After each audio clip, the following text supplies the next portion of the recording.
बैठकीनंतर उदय सामंत अजितदादांना जाऊन भेटले तर शिंदेंच्या मंत्र्यांच्या तक्रारीनंतर अजित पवार यांची शिंदेंसोबत दालनामध्ये बैठक। ज्याला कोणाला निधीवर लक्ष ठेवायचं त्याने ठेवावं, सर्वांना अधिकार।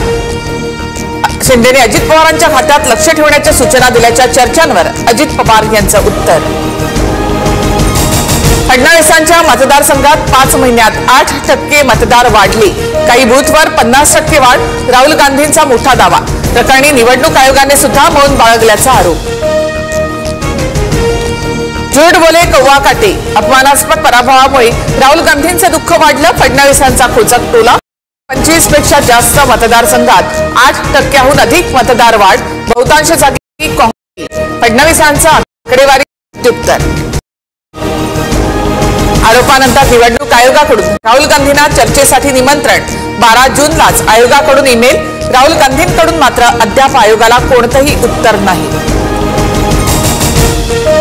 निवडणूक आयोगासोबत पारदर्शक चर्चा व्हावी, कमान पाहिजे, खासदार सुप्रिया सुळेंची प्रतिक्रिया।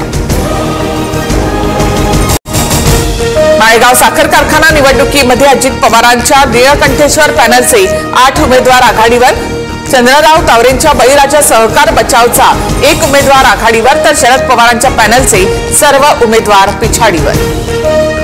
सत्तेमधील व्यक्तींनी कारखान्याची निवडणूक लढवणं अयोग्य, विरोधी गटाने मुद्दा उपस्थित केल्यास सत्तेमधील लोक नाहीत, अनौपचारिक चर्चांमध्ये शरद पवारांचं मत। अजित पवार 15 दिवसापासून राज्य वाऱ्यावर सोडून गावात बसले, धाक पैसा दहशतीचा वापर करून जिंकण्याला काही महत्व नाही, माळेगाव कारखाना निवडणुकीवरून राऊतांची टीका।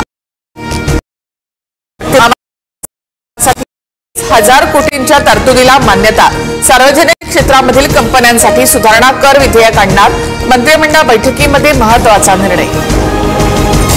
शक्तीपीठ महामार्गाला 2 मंत्र्यांचा विरोध, मंत्रिमंडळ बैठकीमध्ये पडसाद, शेतकऱ्यांची भूमिका मांडली, समन्वयानं मार्ग काढण्याचं आश्वासन मुख्यमंत्र्यांनी दिलंय, प्रकाश आंबेडकर यांची माहिती।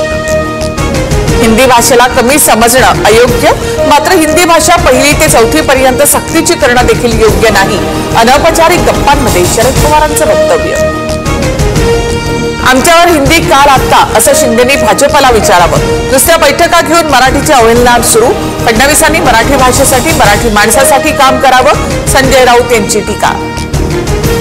6 महिन्यापासून शिवभोजन थाळीला सरकारकडनं अनुदान नाही, अनुदान न मिळाल्यामुळे राज्यातील अनेक शिवभोजन थाळी केंद्र बंद, काही केंद्र कर्ज घेऊन चालवली जात आहेत अशी माहिती। उद्योगपती संतोष लड्डा यांच्या घरावरील दरोडा प्रकरणात अपडेट, एन्काउंटर केलेल्या मुख्य संशयित आरोपी अमोल खोतकरच्या बहिणीला अटक, 22 तोळा सोनं आणि 5 जिवंत काडतूस जप्त। वाराणसीहून दिल्लीला जाणाऱ्या वंदे भारत ट्रेनच्या डब्याला गळती, ट्रेनच्या छतातून थेट प्रवाशाच्या सीटवर पाण्याची धार, व्हिडिओ व्हायरल।